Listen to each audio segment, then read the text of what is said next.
to a gift that was sent in by a viewer to the knife doctor this week. It was a Remington pearl handled gentleman's knife.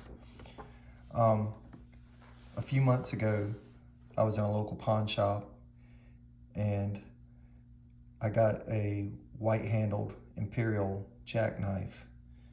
And way back in the case, in the corner, I saw this neglected gentleman's knife that caught my eye.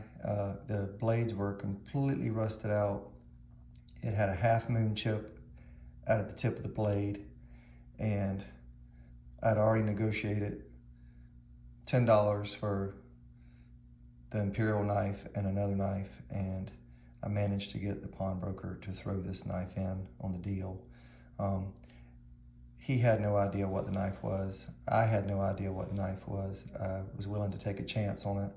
So I got it, and to my surprise, when I got home and started cleaning up the knife, I found out that it was a Remington knife and got really excited. And then when I looked at the tang stamp, I got even more excited.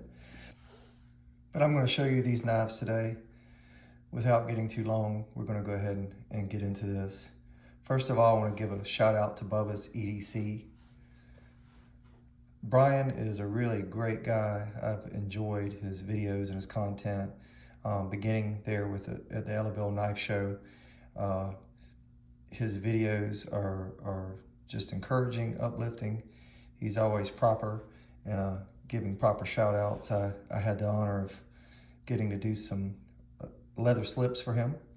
And brother, I really appreciate you. I appreciate you sending me a sticker and a thank you card, that of which I'm going to show. I'm not going to read, but he thanked me for supporting the channel and complimented me on the leather. And brother, I really appreciate your support. I really appreciate your encouragement. And anybody who hasn't checked out his channel, do yourself a favor and go check out Bubba's EDC. He posts pretty regularly, great videos, great content. He's always finding amazing scores in pawn shops and cleaning those up and just sharing about life and talking about knives. So check him out. Go give him a sub if you would. Getting into these knives here, and again, I'm gonna move Doc's sticker out of the way. Check out the Knife Doctor. This man needs no introduction. He's a blessing to the knife community. Everybody knows how great his videos are and what he's done to feed and stir the passion of knife collecting and knife repair, and just all around just being a truly great asset to this community by encouraging others and being quick to spotlight others. And Kevin, Doc, I really appreciate you. Love you, man. Thank you for all you do. I saw your Remington video this week, and I got this little jewel. Like I say, I paid the grand total of $10 for 3 knives. I cannot tell whether this is mother of pearl. The only thing that gives me an idea is one the way mother of pearl, the hardness of mother of pearl versus pearloid, which in the guitar industry, pearloid's used a lot in some of the old Gibsons from the 60s. Pretty much once they really got a method of making pearl look real, that a lot of guitars went to that pearloid look. A lot of the knives we see have that pearloid finish.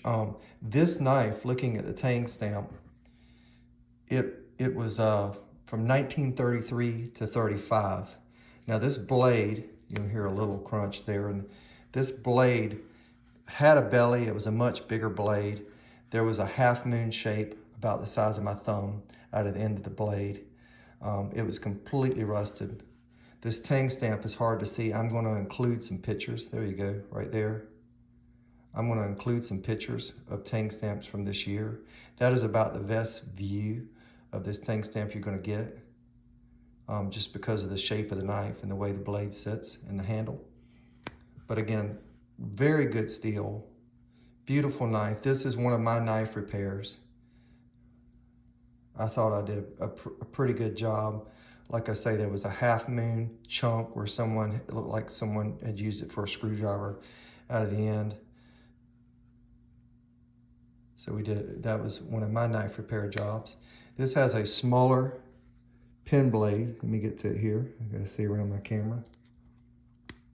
Here's a smaller pen blade. Again, a view of that tang stamp.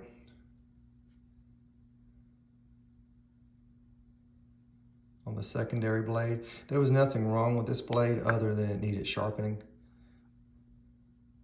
It does have brass liners, which again leads me to think it was pre-war.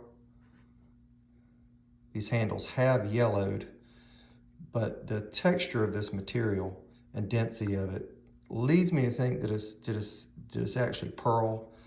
Not sure, I might be wrong. If anybody knows anything about that, you can leave it in the comments and let me know. Again, I had no idea what this knife was when I first found it, but I'm glad I found it, and I enjoyed doing the knife repair on it. Again, Doc, I know you got that gentleman's knife this week. Beautiful knife. I know yours has small bolsters on the end. Again, I think this knife was from 1933 to 35. Again, a Remington. That's metallic cartridge company. Beautiful knife. I've carried this. This has been my Sunday carry a few times. Anyway, just wanted to show you guys that. Why I'm at it. Here is this beautiful Remington jackknife that a friend of mine gave me. He came in and handed me a couple knives out of his pocket. One happened to be a K-bar. The other one was this Remington. Again, I had no idea what this knife was when I first saw it. It was completely rusted. It also, and you'll notice this here, had a very severe broke tip. The tip was broken at this angle back. So I couldn't go from bottom up. I had to go from top down. So I had to change the line of this swedge. So this blade would have been very straight. This swedge would have been very straight, but I had to give it kind of I don't know, it looks like some kind of bird, some kind of exotic bird. But anyway, it was like I was able to save the length of this blade by going from top down rather than bottom up. Gave it a nice edge. It is screaming sharp. If you can see that tang stamp there, sorry if I get a little camera wiggle. You can see that there. Again, I'm going to include some pictures. Look at the bone on this knife. Beautiful bone. There was a lot of pitting. Like I say, this knife, it had a broken tip. It had been neglected. The tang stamp on this one is from 1924 to 1933. Looking at these knives online, it leads me to think that this is a 1924 knife. Again, there's the secondary blade tang stamp. There was nothing wrong with this blade. It just needed sharpening and cleaning up. You can see that one clear as a bell there. Look at that shield, that bomb shield there. Again, look at the bone. Beautiful knife. Great, solid half stop.